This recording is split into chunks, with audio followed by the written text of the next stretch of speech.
This former workers' camp was transformed into a gold standard international quarantine facility to help get stranded Australians back from Wuhan, China a year ago.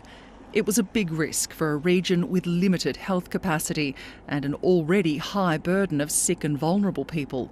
But back then, the health messaging was clear. We are practicing the highest possible standards of separation and quarantine under intense public health supervision by the AUSMAT team, who will be present 24 hours a day at this facility.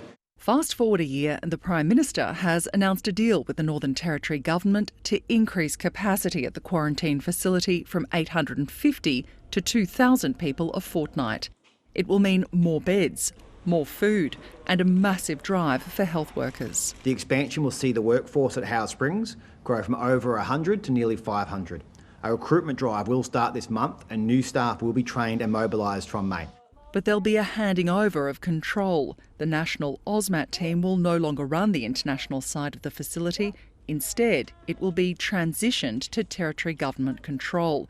It'll mean a merger of the domestic and international quarantine sites, with the Police Commissioner at the helm. I've always been in control as the Territory controller. That probably just hasn't necessarily come through.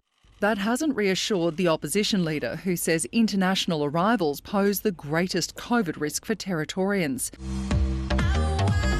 And with reports of rave parties and attempted escapes from the Territory government's domestic facility, she wants the Chief Minister to explain why he's taking control. When our hospital and health network is under strain and being debilitated just keeping up with the day-to-day healthcare needs of Territorians, then an additional impost of 400 staff and thousands of returnees from overseas is going to put a level of strain on our health system that we haven't seen before. The Chief Minister wouldn't reveal the dollars behind the Commonwealth deal, but said it's not a moneymaker. He stressed that the decision to expand quarantine in the Northern Territory wasn't a political one and said that it won't compromise Territorian safety. This is a decision made on the absolute best health advice about providing the best clinical care, about providing the best infectious disease control. If this has been in consultation and everyone's really hunky-dory with this, where are these people who we've seen lead the response?